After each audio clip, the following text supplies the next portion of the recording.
This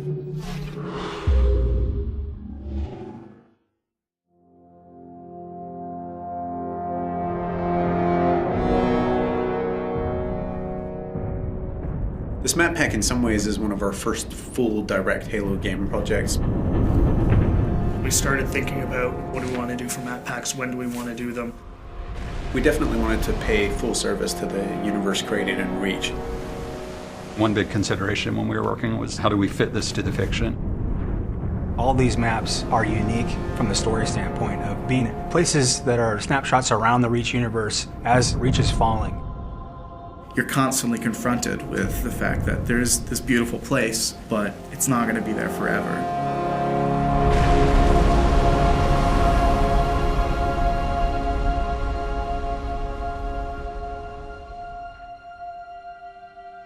Coming up with the sort of spectrum for a map pack is a really straightforward business and at a very high level. You just say, what do we already have and what do we need to kind of flesh things out?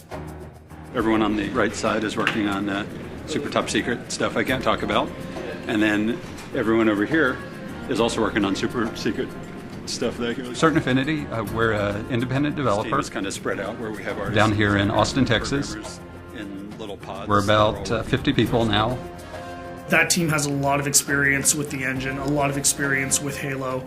Incredible Halo fans, obviously, because so many of them have been involved in the games before. On Halo 1, I ended up doing the user interface. Halo 2, I shifted to development. On Halo 3, I was multiplayer online lead. So right from the get-go, we worked really closely with the publishing team at 343 to identify maps that would make sense in the context of Reach. Example of the overgrown stuff that we're talking about. It was great because CA was crazy passionate. Like, these guys just showed up with a huge list. And it was more a question of just, okay, well, we can only make so many of these, so, you know, let's get to ones that we think kind of fit the fiction, fit the flow. There was a lot of exploration and a lot of collaboration between the two groups. One idea that came to mind was, wouldn't it be awesome to have a multiplayer map that you can see the planet getting glassed below you? Condemned takes place high above Reach on a space station, somewhat decimated by Covenant attack. So when we started Condemned, we wanted to make a map that was really fun for close range, but still had some long range sniping stuff in it.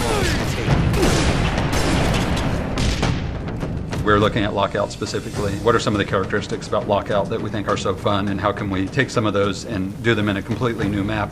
Something that really pulls infantry together in a really tight environment. It is a circular map. You know, how do we prevent people from just getting in this habit of going in a circle and never meeting each other?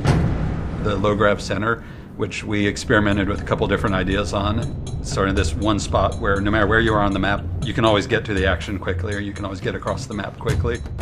It does change your gameplay style and things you need to do. And you're kind of a sitting duck when you're sitting out there in low gravity, floating around. I remember at one point there was a giant energy beam that would come down, and if you were standing on that center platform at the wrong time, you would get blasted to smithereens. It was just encouraging people not to go into the center of the map, which is the exact opposite of what we wanted to do, so we just removed it. The earliest stages of the art pass were dark and much more creepy. If it's dark and industrial, it's really easy to get lost. So over the course of development, we decided to brighten this space more. And make it still retain a lot of the character we originally wanted, but to make it work. On a really tight map like Condemned, it's critical that the player is able to orient themselves.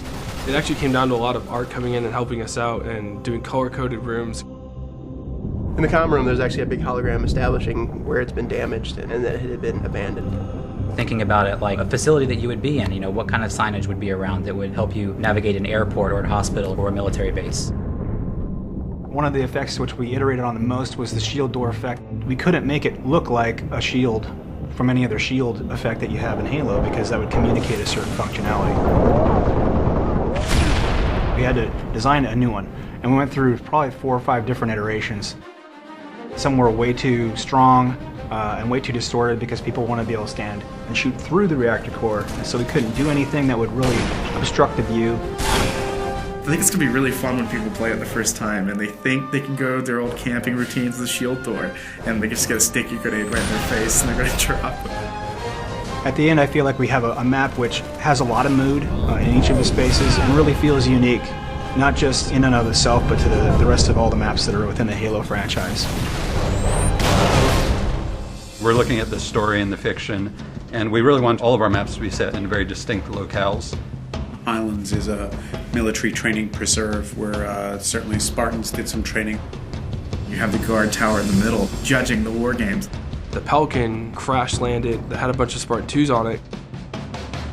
The Covenant coming in and glassing the entire planet. The lighting for Highlands was really based around the idea of a forest fire. The closest thing we could come up with to glassing, nearby glassing. In some of the original concepts that we did, we were really going for more of an abandoned training facility. We had vines growing up, the buildings, and lots of overgrown foliage. Originally the waterfall, which comes down through the middle of the map, flowed over and actually kind of hid the gully where the ghost is in there. While it's very interesting to do that kind of work, it doesn't really line up with the Halo aesthetic. Sometimes it's really good to just go back to a really simple shape and just get players meeting as fast as possible. From the ground up, we wanted to make a giant expanse with bases in it and vehicles in it. What's the flow of the vehicles going to be? How are they going to move across the map? And then how, on top of that, are the infantry going to move?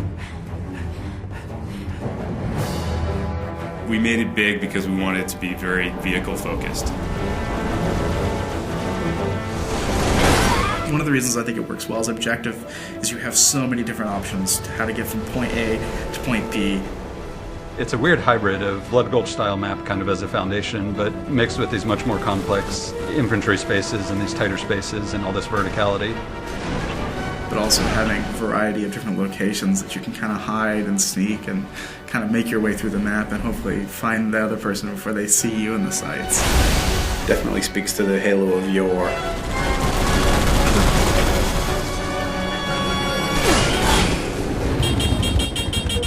The new expanded firefight support meant that we definitely wanted to put in another firefight map. Unearthed is a really dusty, dry, arid environment.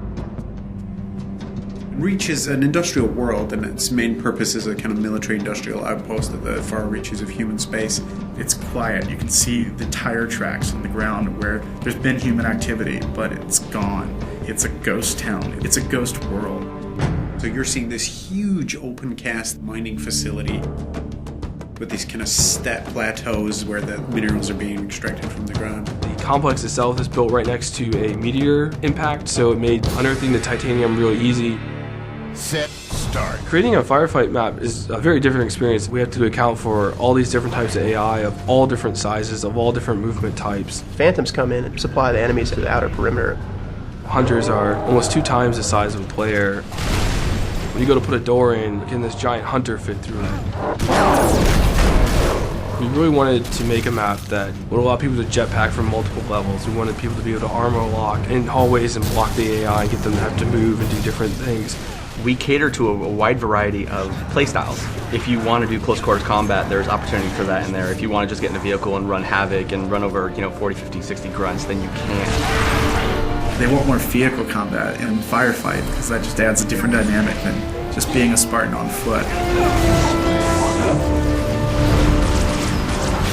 There's an inherent oval racetrack, and we have warthogs. So you put 2 and 2 together, you can run laps through the map. So there's literally through the main structure, and then under the bridge, and then back around. You can load up with your buddies, get a rocket launcher, rod and shotgun, and then run laps and just rack them up. Just mauling through tons of Covenant. It adds this kind of exclamation point on the excitement and fun that is firefight. I hope that when players first play Unearthed, that they take a look around and just feel inspired and in awe of the grand scale of things, because it's a huge map.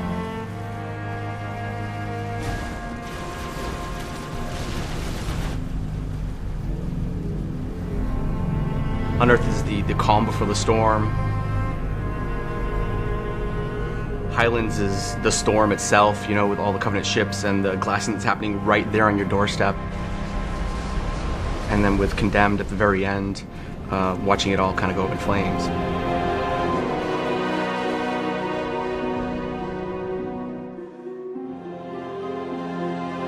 This is really something being created by 343 and CA and just being created by a bunch of diehard Halo fans. This is our core business. This is all we're doing from now on is Halo games and Halo support and Halo maps. We have resources, we have people, and we're going to throw those people and those resources and that talent and that effort to the Halo franchise, and it's a huge responsibility. People should understand that we understand that and we respect that, and we're going to do everything that we can. The community is huge for us in helping us shape what it is that we do next. The more vocal the community is, the more they tell us what they like, the more we can make sure that we try to give them that experience.